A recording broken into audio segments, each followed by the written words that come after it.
Those whom we do not blame, we do not regard as responsible. Those whom we do not regard as responsible, we do not see as fully human.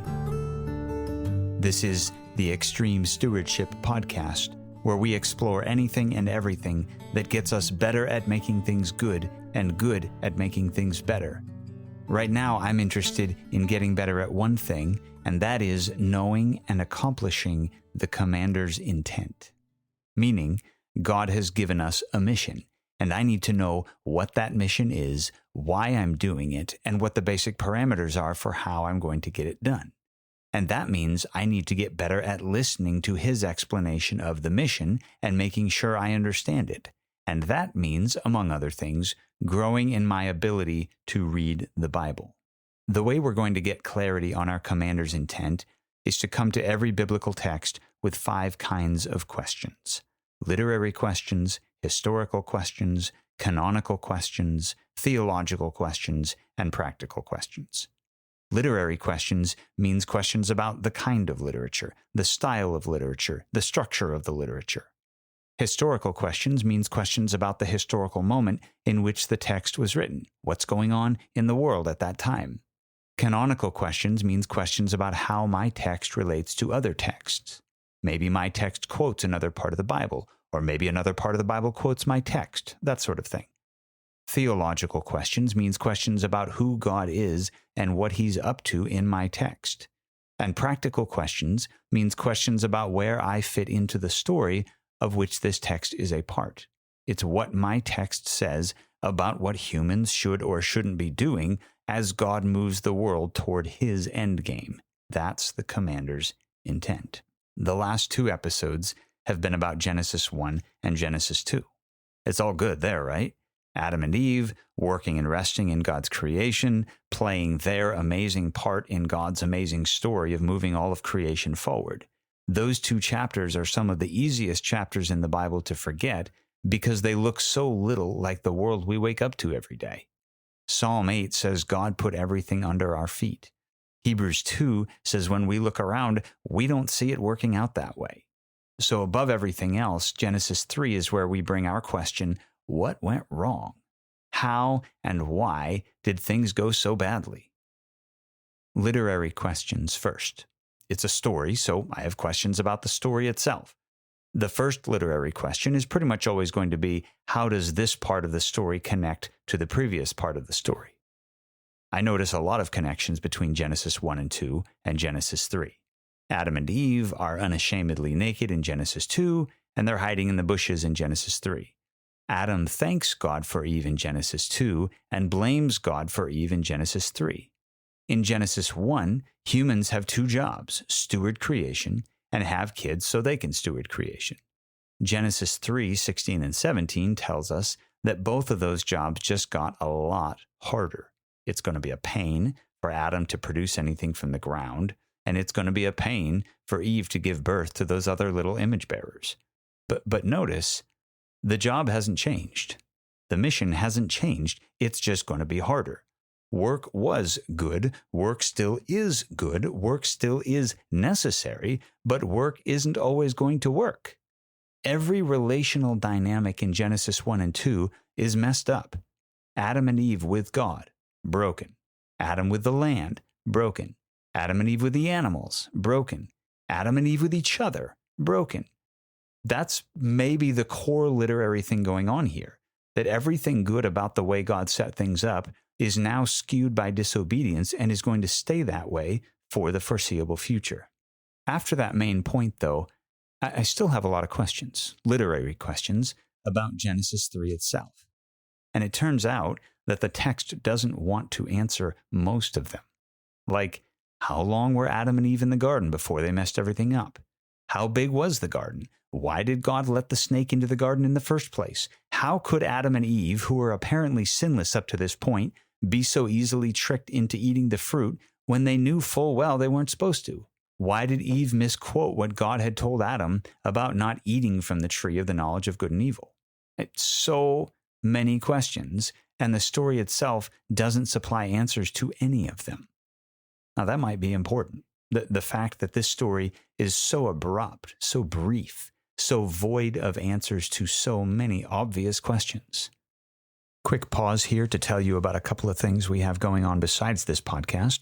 If you'd like to spend some time with other people who are excited about the theology of work and rest, who want to grow as stewards who act in keeping with their commander's intent, we've got a conference happening in Canton, Ohio.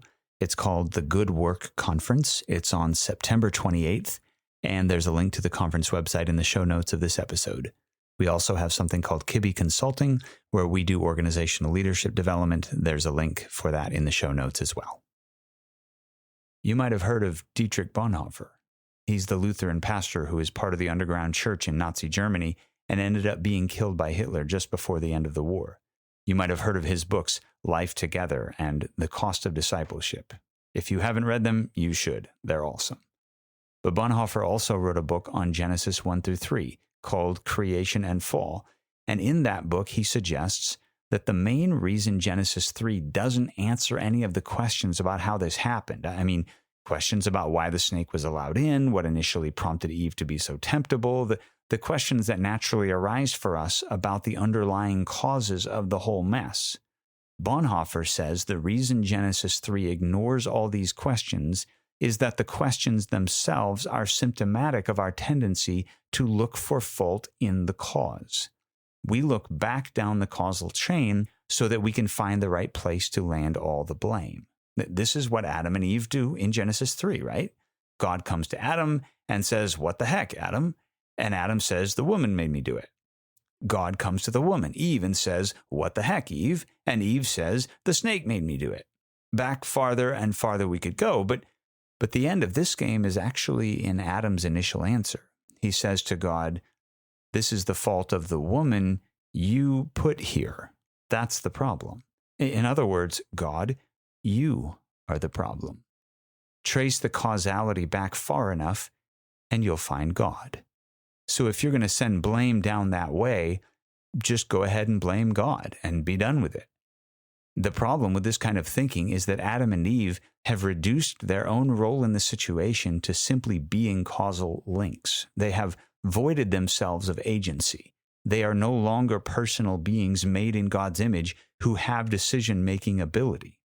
Now, this is really ironic, by the way, because the whole fruit-eating situation started with an appeal that said if they ate the fruit, they would be more like God. But now that they're getting called out for doing what they shouldn't have been doing, their excuse is that they are in fact not at all like God. He is capable of making decisions and therefore bearing responsibility, but they are not.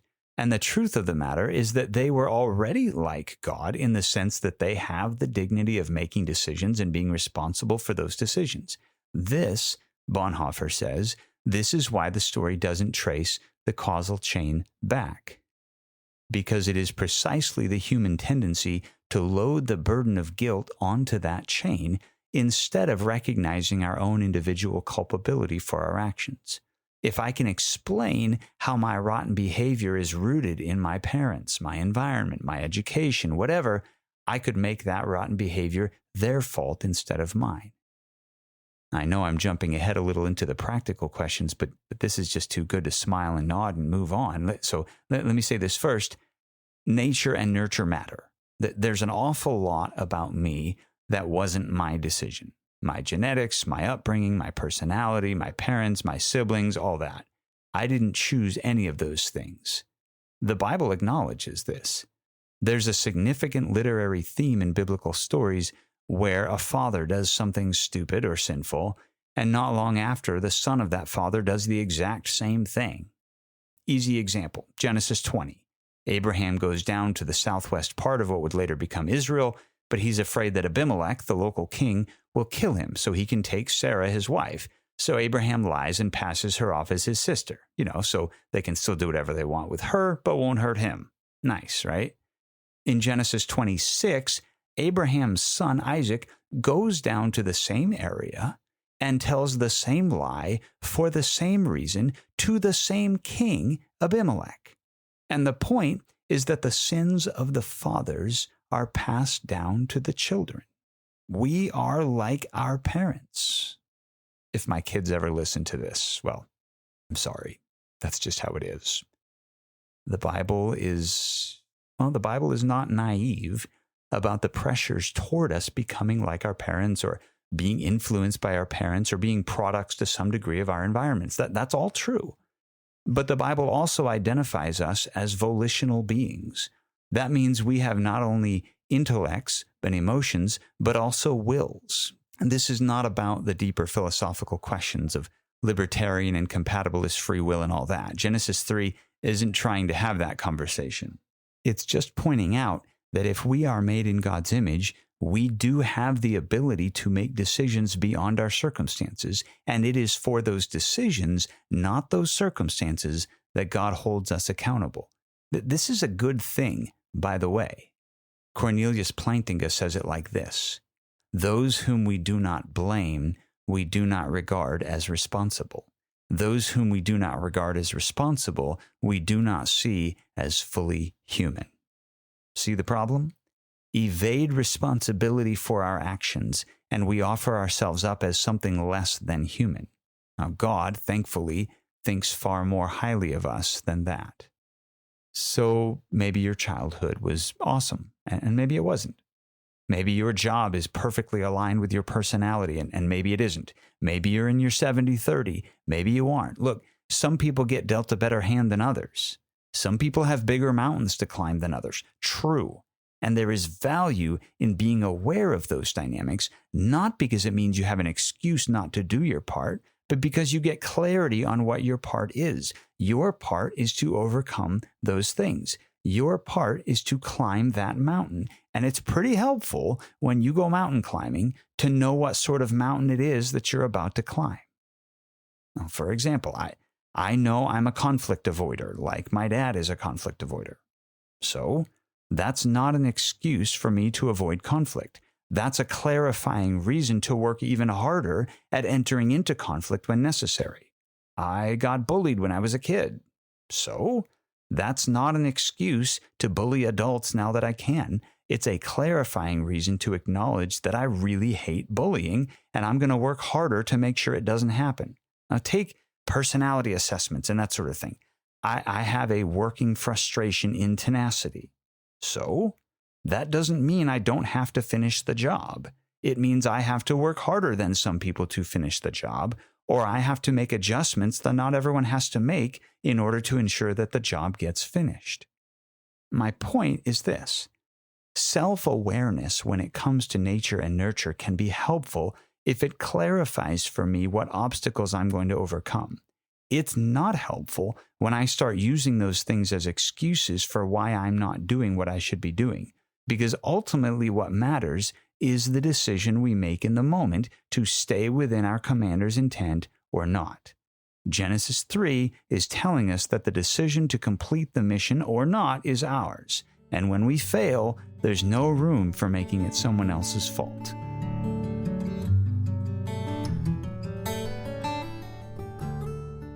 Thanks for listening to the Extreme Stewardship Podcast. My name is Michael Kibbe, and I teach Bible and theology at Great Northern University in Spokane, Washington. My behind-the-scenes partner in this project is my brother, Ben Kibbe. Our editor-in-chief is Liam Olmsted.